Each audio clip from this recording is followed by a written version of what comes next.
Welcome to P2 Magazine. We are here with Christy Bishop, our A&D rep out of our Raleigh office. Christy, glad to have you with us today. Thank you, Calvin. So, Christy, what is the most important part of an effective A&D presentation? I believe the most important part of an effective A&D presentation actually takes place before you even begin writing the content. It's step one is researching and learning about your architects. And we can kind of break that down into three phases, or kind of three abilities of what we're trying to rank as their storage awareness level. And you can kind of think of that as like your ski ability level, and you have beginner, intermediate, and expert. So to figure out this storage awareness level, we're going to start by asking the most obvious question, and it's, do you work on storage areas in the projects that you work with? And you know, if they say no, not really, the next question you might ask would be like something related to markets. Maybe they're working in mixed use or retail, and somewhere we don't offer a lot of services. If that's the case, we still want to talk to them because, like we've seen with a recession, architects will follow the markets. They'll spread out their concentrations, and we want them to know about us when that happens. So another question we might ask, even if they say government or education and they still don't work in storage areas, well, why is that? That might be because it's owner provided. And the architects can still become a resource. We can ask them, you know, can you tell us contacts? Or I've had architects actually say, because I just don't want to fool with storage areas. If they do, and you know that we want to assume every architect is a beginner when we first talk to them.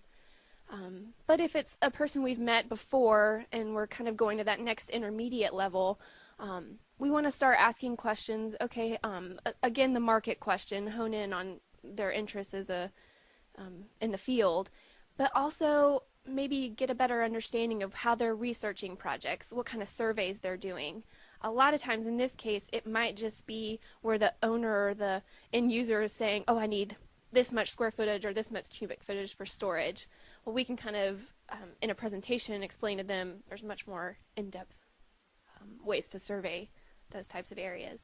And then there's the expert. And this person's going to know you pretty well, and you're going to know them. And you're not going to have many questions for them. They're going to know us well enough to know what questions they have for us. So those are the three levels. I think we can kind of break it down. So you mentioned the beginner, intermediate, expert. So as you're talking about a presentation, what sort of content goes in a presentation for the beginner? For this beginner presentation, let's refer to it as the bunny slope presentation. In this presentation, well, just first of all, picture a bunny slope. It's extremely crowded. People falling everywhere, running into each other, and, you know, same thing applies when you're thinking about storage. This is a crowded slope. Not a lot of architects, when you first call on them, will know in-depth details on storage. So in order to kind of create some order and consistency, a great overview of all the different types of storage that's out there is a good beginner presentation.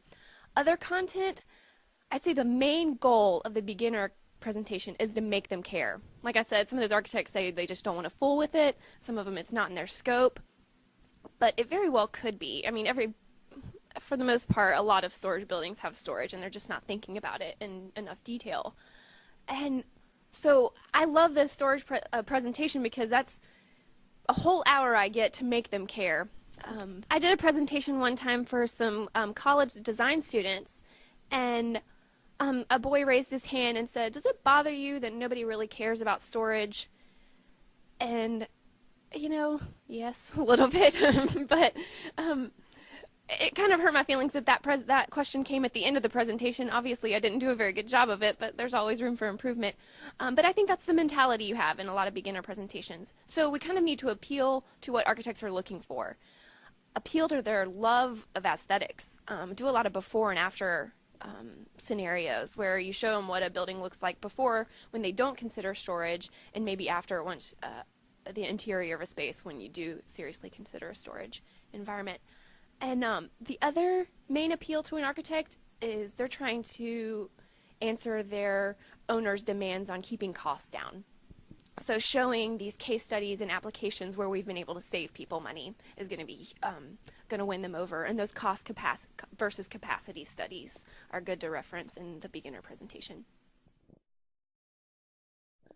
Okay, so let's move off the bunny slopes and talk about the intermediate skier. So what's the content for intermediate presentation? Here we go with our green circle, blue square presentation.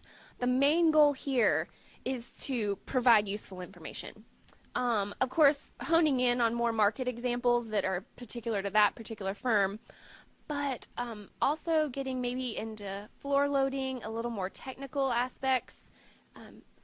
Instead of just general storage options, maybe showing them different configurations of the different storage options, and incorporating more configura drawings, or what Space Saver would call the, plan views and things like that that relate to them more. So going back to while we were asking about those survey questions, here's where we might want to tell them the importance of knowing electrical and lighting and other areas of the building or of the space that might matter when you're dealing with high density. And here you might also want to talk about the differences between powered and mechanical assist different systems. So again, just honing in more on some technical questions. All right, so we've covered the beginner, the intermediate. Now it's time for the expert. Let me guess, Black Diamond. You got it. Not many people on this slope, Calvin. These are the firms that know you really well. Storage, large storage systems are in almost every project. This would be a presentation where you'd want to help them, especially if most of their things go to bid, where you really want to help them specify. Bringing in samples of different rails and wheel assemblies and the carriage, I've heard has helped tremendously architects, understand and specify high density.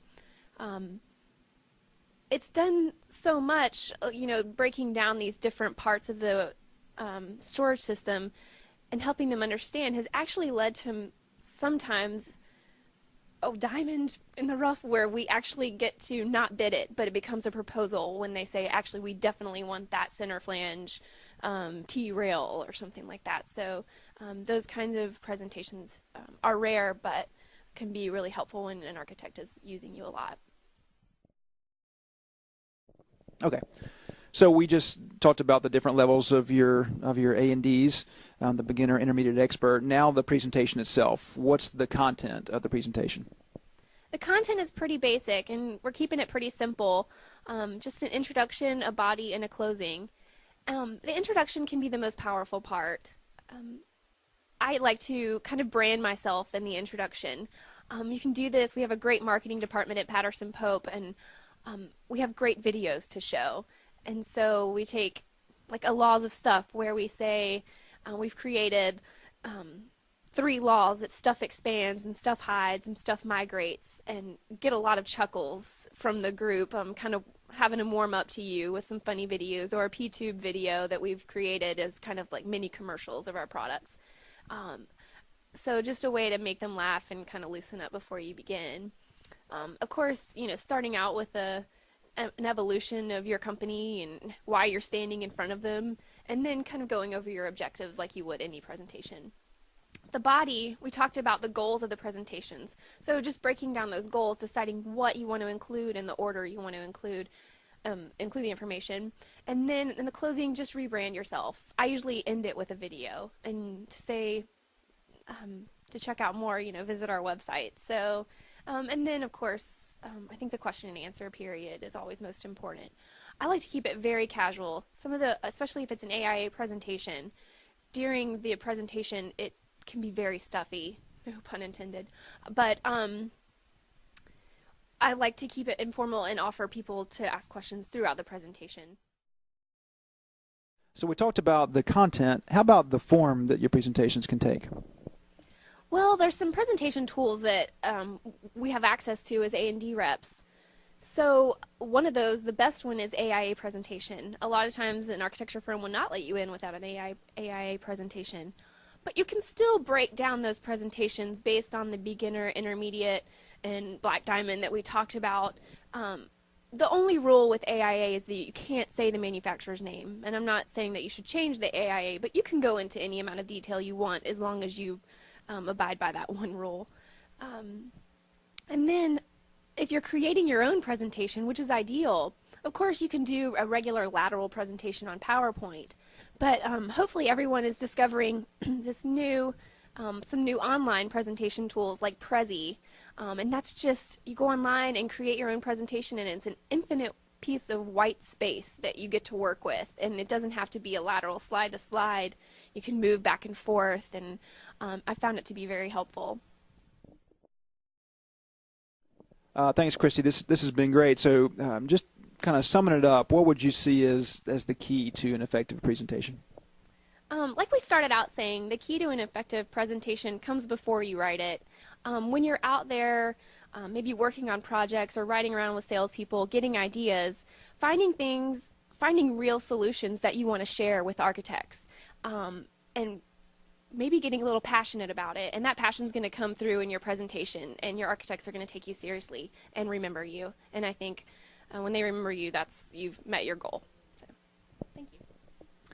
Now that's the stuff.